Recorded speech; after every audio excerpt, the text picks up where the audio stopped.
போன வருடம் வந்து 294 படங்கள் வந்திருக்கு. அதில் வந்து ஒரு 14 படங்கள் கிட்டத்தான் போட்ட முதலீடு எடுத்திருக்காங்க. 280 தயாரிப்பாளர்கள் வந்து நஷ்டம் அடைஞ்சிருக்காங்க, தோல்வியை தழுவியிருக்காங்க, காணாமல் போயிருக்காங்க, சொத்தை விற்றுருக்காங்க, தாலியை அடகு வச்சுருக்காங்க. இவங்களை பற்றிய ஒரு கேள்வி ஏன் எழுப்ப முடியலை நம்மளால்? திரையரங்கத்தை மூடிடுவாங்க, திரையரங்கத்து உரிமையாளர்கள் பாதிக்கப்படுவான்னு கேட்குற நம்ம, திரையரங்கத்தை ஒழுங்கு பண்ணுங்க, வாரம் 4 படம் போடாதீங்க, ஒரு படத்தை ஓடுறதுக்கு டைம் கொடுங்க, ஒரு மாதத்துக்கு 4 படம் ரிலீஸ் பண்ணுங்க அப்படின்னு நம்ம சொல்லலாம் இல்லையா? அந்த ஒழுக்கத்தை, அந்த ஒழுங்குமுறையை யார் நிர்ணயிப்பது? அப்போ ஒரு சாரர் வாழ்வதற்காக ஒரு சாரர் சாகணுமா? அப்போ நீங்கள் மட்டும் வாழலாம்னு நினைக்கும் பொழுது தான் எங்களுக்கு வந்து நாங்களும் எப்படியா வாழணும்னு ஒரு இடத்தை கண்டுபிடிக்க வேண்டியது. சரியா? கேள்வி கேட்கும் பொழுது உங்களுக்கு அதோட நியாயம் தெரியுமா என்னன்னு எனக்கு தெரியலை. ஆனால் தெரியறதுக்காக நான் சொல்கிறேன். எங்களில் 280 பேர் வந்து திரைப்படத்தை முறையாக கொண்டு போய் சேர்க்க முடியலை.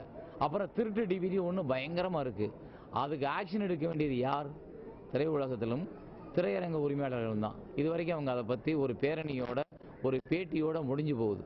இது போன்ற ஒரு அமைப்பு, இது போன்ற ஒரு விஷயங்களை சீரியஸாக எடுத்திருந்தாங்கன்னா இன்னைக்கு திரையுலகத்துக்கு இந்த நிலைமை இல்லை. நாங்களும் இப்படி ஒன்று ஆரம்பிக்க வேண்டிய அவசியம் இல்லை. அப்புறம் இது எல்லாத்தையும் தாண்டி விஞ்ஞான முன்னேற்றம், வீடு வீடுக்கு டிவிக்கள் ஹோம் தியேட்டராக மாறிடுச்சு இல்லையா? அப்புறம் அதை தாண்டி ஒவ்வொருத்தருக்கும் வேலை பிரச்சனையும், குடும்ப பிரச்சனையும், குழந்தைங்களோட படிப்பு பிரச்சனையும் பெருசாக இருக்கும் பொழுது வாரம் 4 படம் பார்க்குற அளவுக்கு நான் ஒரு நல்ல குடும்பத்தில் இல்லை இல்லையா? நல்ல குடும்பத்தில் இருக்கிறவங்க மாதம் ஒரு படத்துக்கு கூட்டி போவார். எங்கள் அப்பா வாரம் 4 படத்தை எங்கள் அப்பா கூட்டி கொண்டு காமிக்க மாட்டார். அப்போ எனக்கு 4 படத்தை பார்க்கறதுக்கு முடியாது. அப்போ முடியாதுன்னு தெரிஞ்சு எதற்காக 4 படம் வாரம் வருது? யார், எந்த போட்டி? அப்போ அறிவின்மைக்குள்ளே வந்து இது அழகாக உள்ளே இறங்கி எல்லாரும் சும்மா நீ நான் குத்திக்கிட்டு சாகுறோம். அதை மாற்றணும். இது எல்லாரோட பங்கும் இருக்குது. வெறுமனே ஆட்டுக்கூட்டம் மாதிரி நீ போனால் நான் போகிறேன், நீ போனால் நான் போகிறேன்னு போய்கிட்டே இருக்கிறதுல அர்த்தம் இல்லை. ஒருத்தன் தனியாக நின்று சிந்திக்கணும்.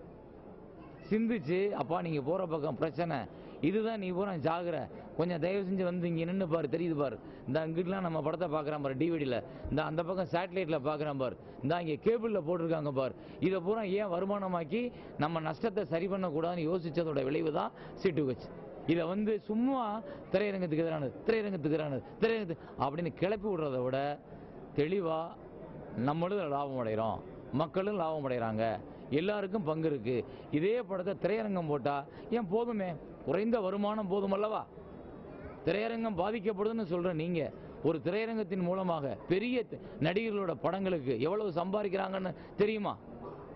மாசம் IAS படிச்ச ஒரு கலெக்டர் அவ்வளவு சம்பாதிக்கிறாரா? எந்த வகையில் நீங்க திரையரங்கம் பாதிக்கப்படும், திரையரங்கம் மூடிடுவாங்கன்னு எப்படி சொல்றீங்க? புரியல உங்களுக்கெல்லாம். நீங்க வேர்வை சிந்தி உழைச்சா கூட மாசம் 50,000 சம்பளம் கிடையாது. சாப்பாட்டுக்கு இல்லாம வறுமையில் சாபவன் தான் அழிபவனாக அர்த்தம். லாபத்தில் குறைவா சம்பாதிக்கிறவன் அழிபவன அர்த்தம் அல்ல. சரியா? அதனால நீங்க கேட்கும்போது அதோட உள்ளர்த்தத்தை நீங்க யோசிச்சுங்க. பொதுநோக்கு சிந்தனை இல்லாமல் தன் லாபம் பாதிக்கப்படுதுன்னு சொல்லும் பொழுதுதான் எதிர்ப்பு உருவாகுது நமக்குள்ள. இங்க பொது சிந்தனை உள்ளவன் அதுக்கு ஆதரிச்சு போயிடுவான். என்னைய போதில் கமல் அன்னைக்கு ஆரம்பிச்சிருக்கலாம். ஆனால் அவருடைய பிரச்சனை வேற. அவர் வந்து அவங்க கிட்ட சில உடன்படிக்கைகள் இருந்தார். அப்புறம் பெரிய படம் தியேட்டர் தேவைப்பட்டது. பெரிய படங்களுக்கு டிக்கெட் அதிகமாக விற்கணும், டிக்கெட் அதிகமாக போட்டு 500 ரூபாய் போடும்போது தேவைப்படுது இல்லையா? இப்போ இங்கே அது இல்லை. நான் தியேட்டர்களில் ஒப்பந்தம் போடலை, எனக்கு கமிட்மெண்ட் இல்லை. நான் ஒரு பொருள் வச்சுருக்கேன், என் பொருளை வியாபாரம் பண்ணணும். தியேட்டர் வரீங்களா வாங்க போடலாம், நீ வர்றீங்களா வாங்க போடலாம். ஆமாம், தியேட்டர் ஒரு ஆப்ஷன் ஆகுறாங்க. நாங்கள் C2H அப்படின்ற ஒரு நிறுவனம் தொடங்கி இருக்கிறோம். அந்த நிறுவனத்தின் மூலமாக வந்து புதிய தமிழ் திரைப்படங்களின் DVD உரிமையை வாங்கி முறையாக மக்கள்கிட்ட கொண்டு போய் டோர் டெலிவரி பண்ணக்கூடிய சிஸ்டத்தை ஆரம்பிச்சிருக்கோம். அது விஷயமா அதன் மூலமாக வந்து எங்கள்கிட்ட வந்து 154 டிஸ்ட்ரிபியூட்டர்களும் 5000 டீலர்களும் இணைந்திருக்காங்க. இவங்க மூலமாக தான் இந்த திட்டம் நிறைவேற போகுது.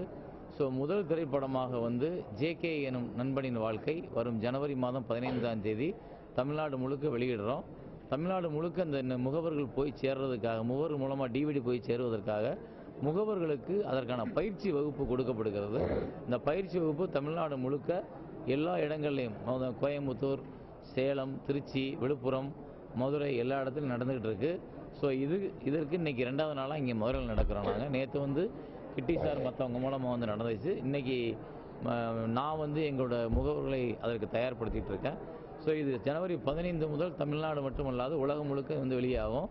டிவிடியில் மட்டும் இல்லைங்க, திரைப்படங்களை வந்து திரையரங்கம் and cable TV, satellite channel and internet, இது எல்லா ரூபத்திலையும் இந்த திரைப்படம் வெளியிடப்படுது. இது வந்து வெறும் டிவிடியில் மட்டும் ரிலீஸ் பண்ணுற கம்பெனின்னு யாரும் நினைக்க வேண்டாம். அப்படி நிறைய செய்திகள் வருது, அது தவறு. திரையரங்கத்திலையும் வெளியாகும். மக்களுக்கு எங்கே வசதியோ அங்கே பார்த்துக்கலாம். இது வந்து ஒரு திரையரங்கத்துக்கு மட்டும் எதிரானதுன்ற மாதிரியே ஒரு ஃபோக்கஸ் இருக்குது. அது தப்பு. திரையரங்கமும் வரும். நாங்கள் 4000 வீடுகளுக்கு ஒரு டீலர் ஃபிக்ஸ் பண்ணியிருக்கோம். அந்த டீலர் வந்து உங்களோட வீட்டுக்கு வந்து கதவை தட்டி டிவிடி வேணுமான்னு கேட்டு கொடுப்பாங்க. நீங்கள் அவங்கக்கிட்டே வாங்கிக்கலாம். உங்கள் பகுதியில் எங்கள் சீட்டு வச்சுக்கான டீலர் இருப்பாங்க. அவங்க வந்து முறையாக போஸ்டர் மூலமும், பிட் நோட்டீஸ் மூலமும், ஸ்டிக்கர் மூலமும் அவங்க நம்பர் கொடுத்துருப்பாங்க. இப்போ நம்பர் கொடுக்கலன்னா கூட 15ஆம் தேதியிலேருந்து உங்கள் வீட்டுக்கு வருவாங்க.